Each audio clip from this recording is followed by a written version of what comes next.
2 মাস উপর হয়ে গেছে আপনার, এখনো রুগীরা বলতেছে আজকে 250 করে টাকা নেয়।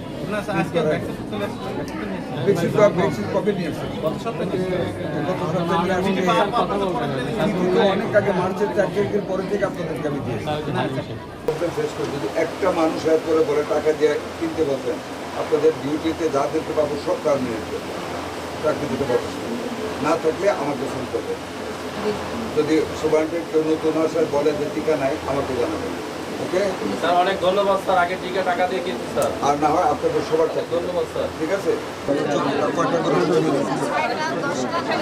এখানে লেখেন নেই এখন অন্তত প্রতিদিন যাতে ময়লাটা নিয়ে নেয়, কেসিসির রিপোর্টের ব্যবস্থাপনা অন্তত অ্যাটলিস্ট সবটা হসপিটাল যাতে করে প্রতিদিন ময়লাটা নিয়ে নেয়। গাড়ির সমস্যা আমাদের বলা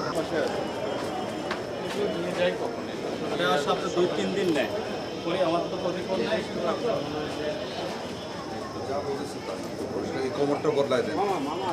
ওটা একবার বদলানো হয়েছে, কেন গাড়ির সমস্যা ঘুরে যান না। ডিসি সাহেব কই? প্রতিদিন আপনার সামনে অনেকবার বলেছি, কিন্তু ডিসি মহোদয়, তো মানুষের কাজ এত লোকের মানে রুগী, কিছু অনিয়ম থাকবে, তবে কিছু অনিয়ম মানে মানার মতো না, কিছু অনিয়ম মানে ক্ষমাযোগ্য। এখানে কি অনিয়ম পেয়েছি আপনারা আমার সাথে ছিলেন, আপনারা দেখেছেন। আমি অ্যাকর্ডিংলি জনগণের সাথে অ্যাকশানে যাব, যতটুকু অ্যাকশান নেওয়া যায় ততটুকু অ্যাকশানে যাব। অ্যান্টি রেবিসের ব্যাপারটা আপনারা শুনেছেন, এরকম হওয়ার কথা ছিল না।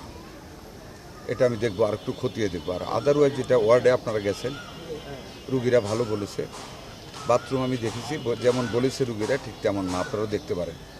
103% আমরা টার্গেটকে ক্রস করেছি, 100%-এ। আমি ইনস্ট্রাকশন দিয়েছি, সব জায়গায় চলছে মাইকিং করার জন্য প্রত্যেক উপজেলায়, যে এখনও যারা টিকার বাইরে রয়ে গেছে তাদেরকে নিকটস্থ মানে ক্যাম্পে এসে টিকাদানের জন্য।